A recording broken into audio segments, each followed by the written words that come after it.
Hi, beautiful souls. Welcome to my channel. My name is Sadhana, and welcome to the first in a series of side-by-side comparisons of Tarot de Marseille. In this first video, on the left, we'll look at the CBD Tarot, the Conver reproduction by Yoav Ben-Dov, and on the right is the Jean Dodal reproduction by Jean-Claude Flornoy. These two decks I really have enjoyed working with.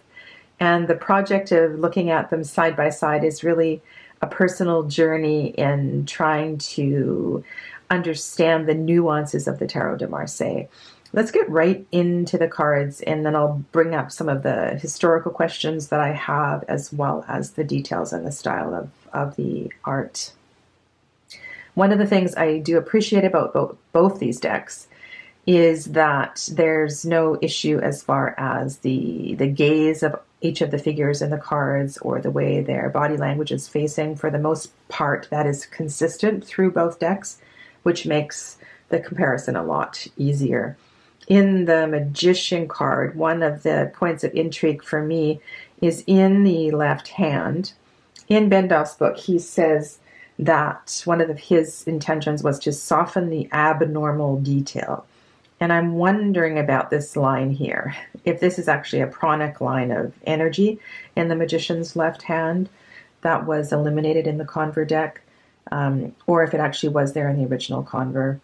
That's something I haven't looked back to. The costumes are quite similar, except of course for the buttons in the Dodal.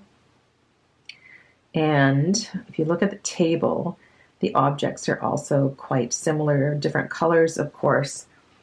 The only thing I'm not clear on is what this might be here.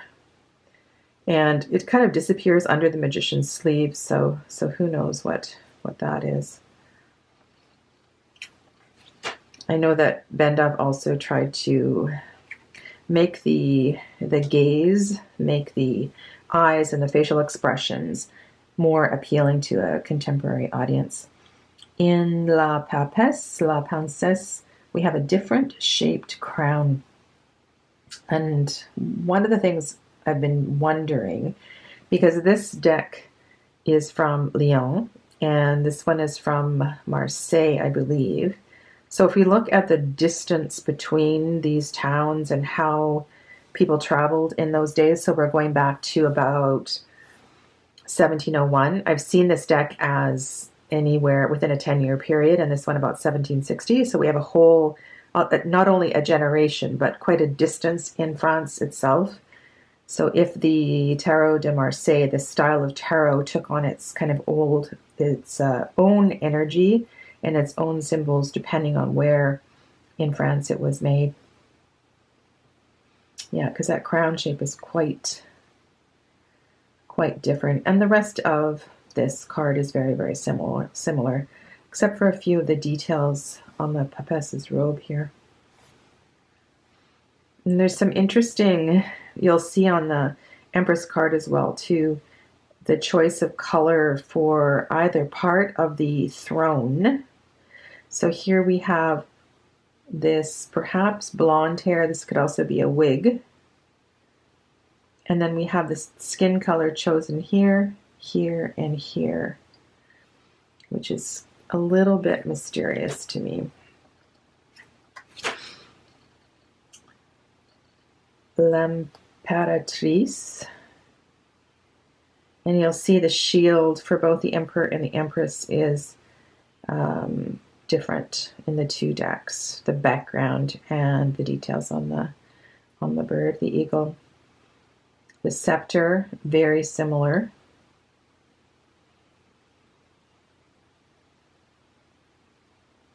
And again, the crown takes on a new shape in both decks. And here's this kind of strange, I'm just wondering why this color was chosen for this part of the throne. And the way the throne is shaped, it almost looks like wings.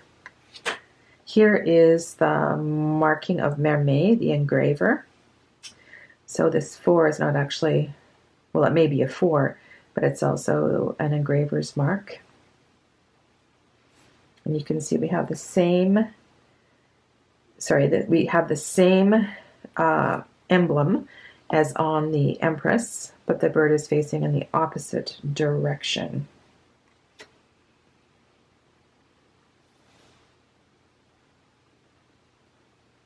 Right, so the bird is facing in the same direction as the figure on the card.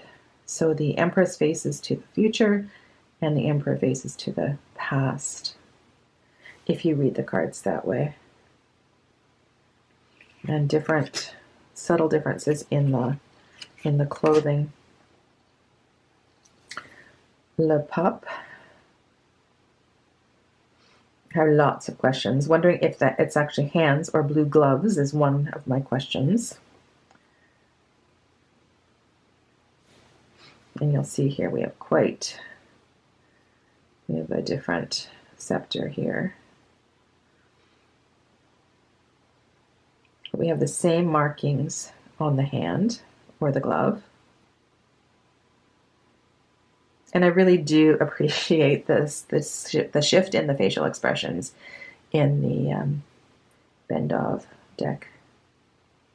It makes it a whole lot easier to look at, to interpret, to feel. In the Lovers card, one of the obvious differences, of course, is that Cupid is blindfolded here. And the way that the body position of Cupid is. So the arrow is going in the same direction. And then there's a few other things that seem different to me.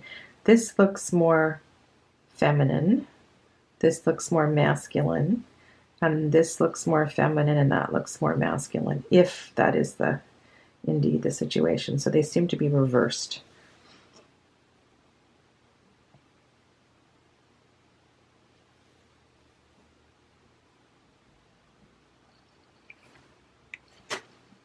And I was really contemplating, like I've wanted to do this for a while, but why? What's the purpose in doing this? Am I doing this to choose a deck? Am I doing this to choose, like which Tarot de Marseille I'm going to consistently use and get to know? And I think it's deeper than that. I think I just really want to connect more with the subtlety of the symbols and things like that. I love looking at the horses and all the different chariot cards because the body language of the horse, so the horse bodies are often facing in different directions. Sometimes they're moving together. And in this one, you'll see that the heads, here the heads are kind of looking at each other, and here they're both looking to the past. And I really, really love to incorporate the épaule, the shoulder pads, the shoulder armor, into the reading, because sometimes these two little shoulder pads seem to become something else when you move from one card to another. Like, are they two children? Are they two aspects of the charioteer himself or herself? I also want to, at some point, pull out all of the cards that have the black background or the black layer on the bottom to see whether it actually indicates night or a different kind of environment. Justice,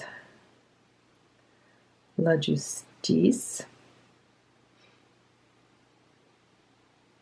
very similar. The scales are evenly balanced. The robes are flowing. We definitely have wings in the Dodal as opposed to what looks more like a throne in the Conver.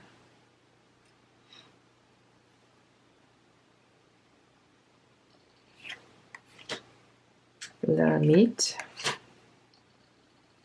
I'll do my best to keep the cards straight. Sorry, it's hard when you're moving them. And the way the language shifts is also a point of interest to me. Could be dialect of the region. But again, really useful for me to be familiar with, okay, the hermit in the historical decks always faces the past. And when this is shifted in a more contemporary deck, that brings in a really interesting layer of conversation.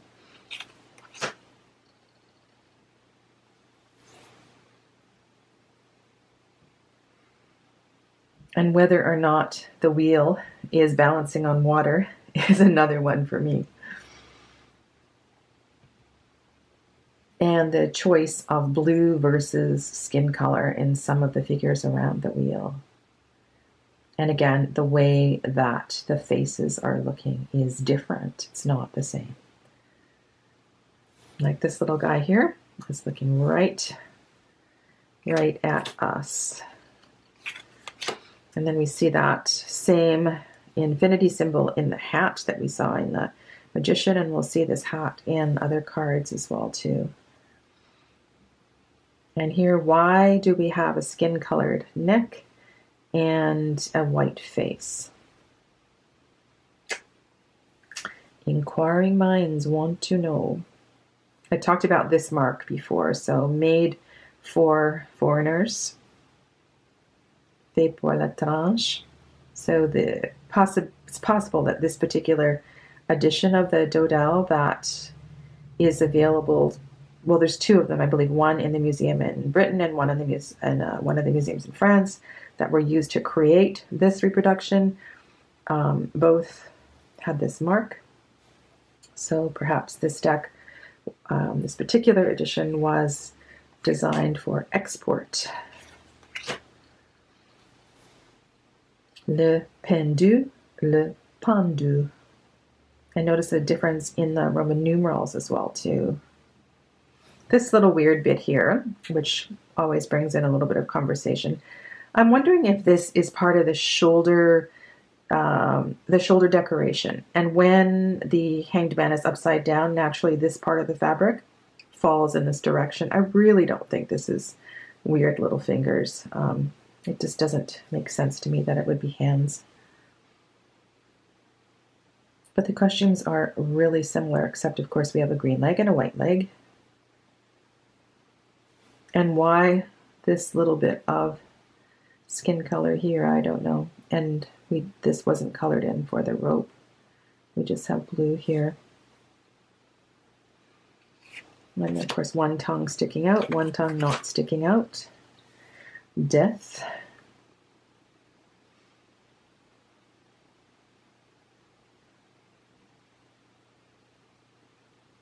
I kind of like in the Conver deck, or perhaps it was just chosen that way by Ben-Dov just to color the spine. So the bones are blue.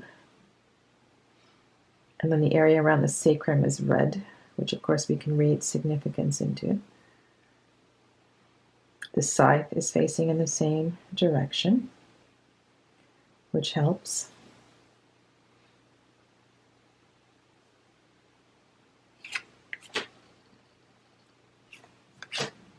And then here we have our first naked top, bosom. And we don't see the bare feet here, which we do in some of the more contemporary decks.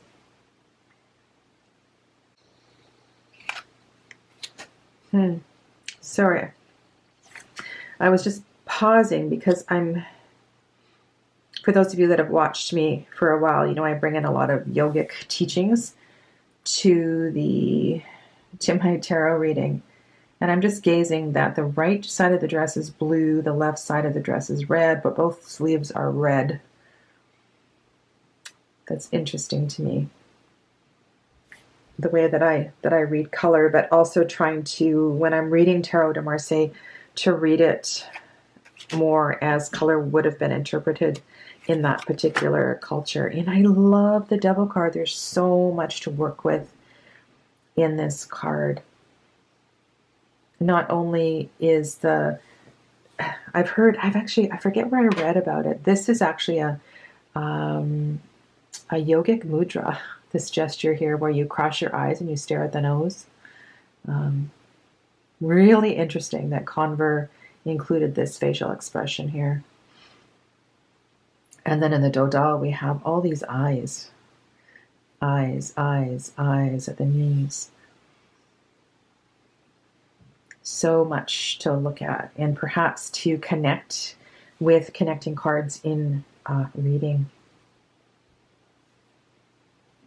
This one and the Tower too. The Tower is another one I'm going to do a lot more work with, and I really appreciated the conversation that brought in the energy of these flames and the direction of the flames and how that may or may not have significance.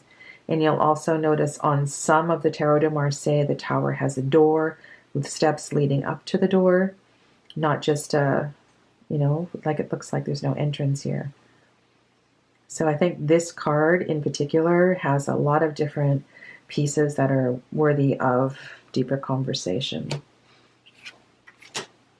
And the Star as well too, because if we're going to look at the message of whether or not the figure in this card is pregnant and what that potential transmission represents, is absolutely fascinating to me.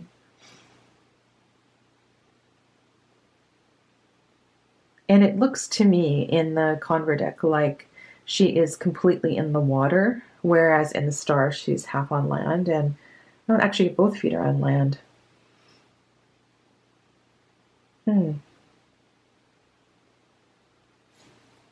Lots of food for thought. And the white face looks more like a mask than a face.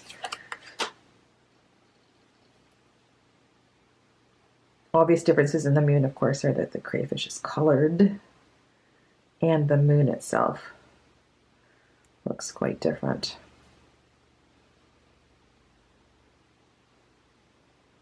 I've also been counting the yods on various cards to see if they're the same, and for the most part, they are not.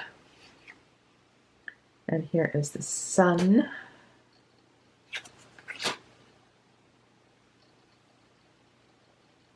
And if we look to the hands of these twins and where the hands are placed, they're actually quite similar on these two decks. From what I've been reading, that does have significance for sure. Quite a bit gloomier sun, happier sun. So not only do the humans have a shift in expression, also do other things within the deck. Judgment, the flags, of course, are different colors. We still have a blue body in the central figure. And this face is more obviously looking upward to the angel, definitely, than this one here. It's sort of an upward gaze, but not as obvious as this one. And then the world.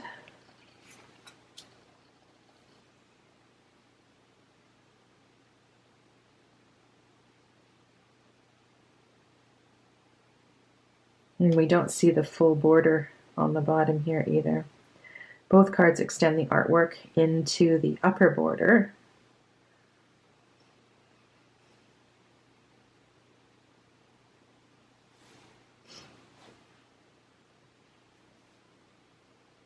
I've also been trying to figure out when you unpack a tarot deck, the minor suits often come in a particular order.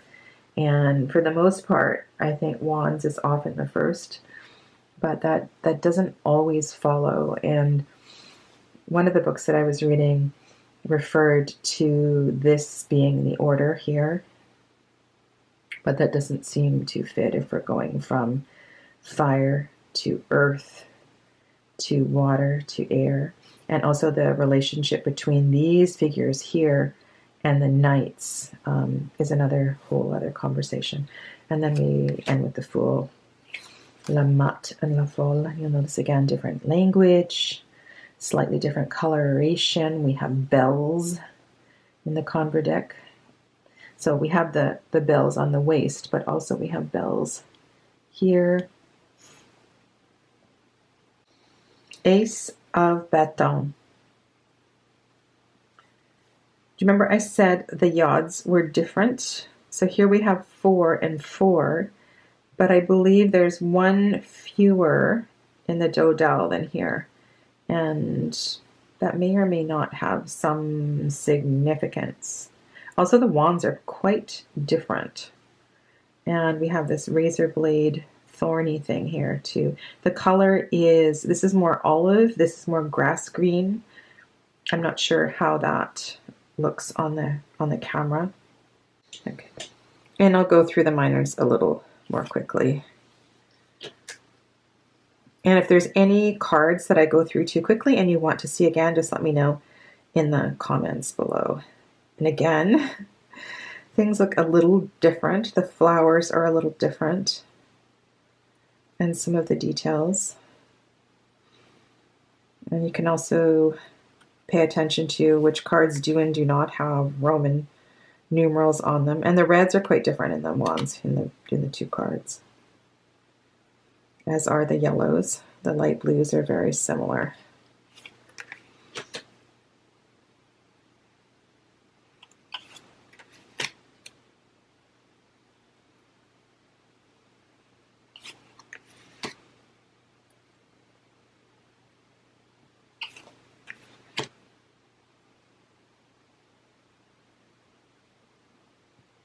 It's actually more fun to lay out all the minors of one deck, and then you can see how the suit expands and grows and which way the flowers move in each deck, which I think helps in the reading of individual decks.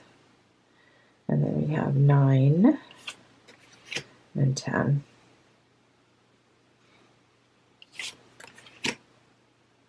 Valet de Bâton, unlabeled in the Dodal reproduction.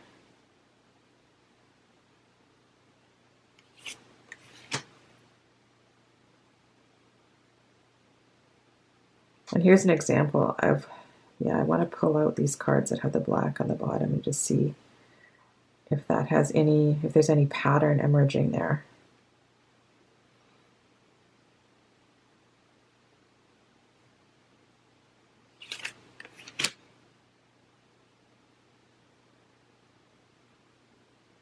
And this is a perfect example of kind of understanding why the facial expressions were changed for a modern audience.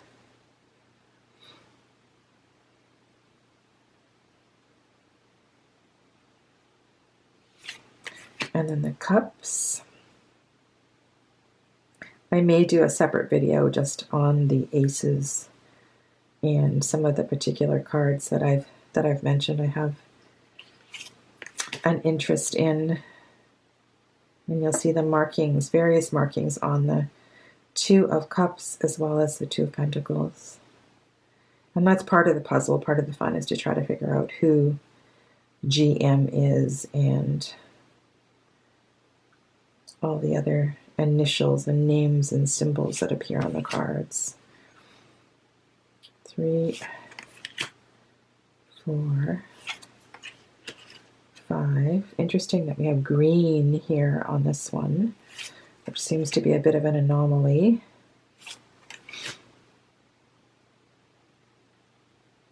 And then the Roman numerals disappear on the right, and then they come back. The background color is different too. I'm not sure if you can see it on the camera. This background is definitely more white, and then the Dodal, it's more of a, it's very subtle parchment color. And then we have the little bit of blue on the Dodal. And then the court cards. So the Page of Cups facing to the right, or to the left, to the past, to his right or her right. And I know the red shoes and the yellow shoes could mean something different to different readers or in relationship to different cards.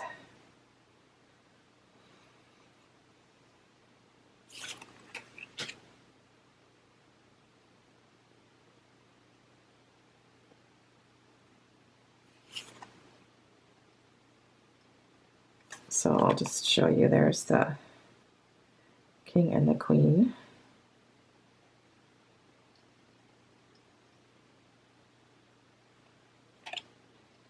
And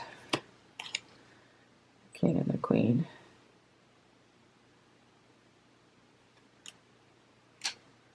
And then we have the Ace of Swords.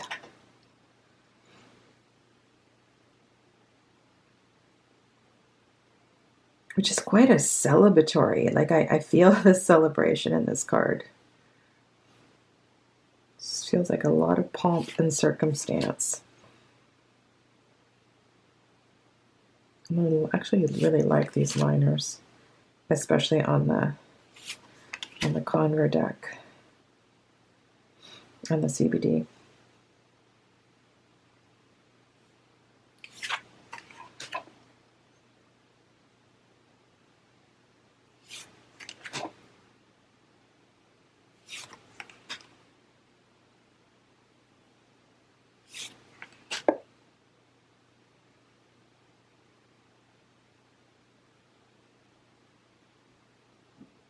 I'm just glancing at the shift in the color here. So yellow, yellow on the outside, red on the inside.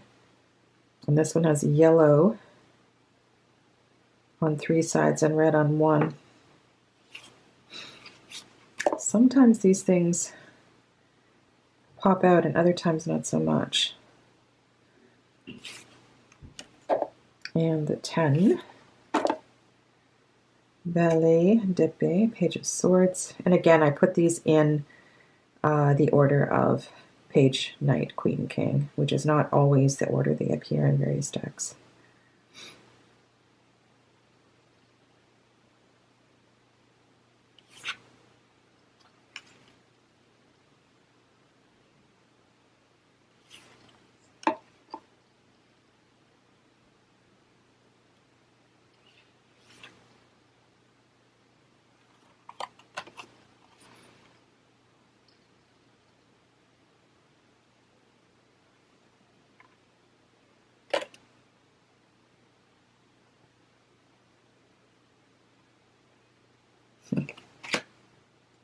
It's kind of fun, isn't it? And then we have the pentacles, the coins. Quite a simple coin on the Dodal. I know this is a favorite card for a lot of people just because there's so much to look at. And then 3.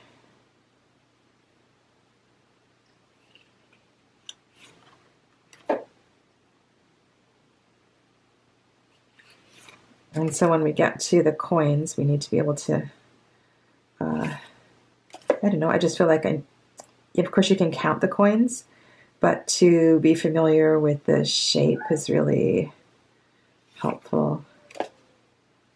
Because of course we have no Roman numerals on the coins.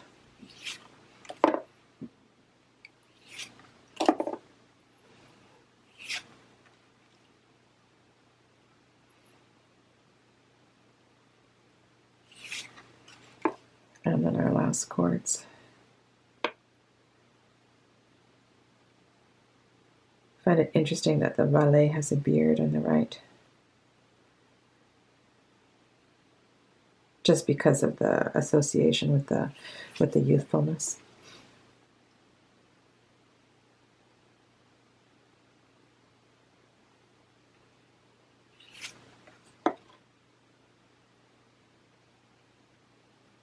And then we got the king. So I will bring both of these decks back and look at them in relation to a contemporary deck. But that is what we have here. So that was the CBD on the left and the Dodal reproduction on the right. So thank you. Thank you for joining me on this walkthrough. And let me know if you have any questions or comments. I look forward to chatting with you below. Stay well. Namaste.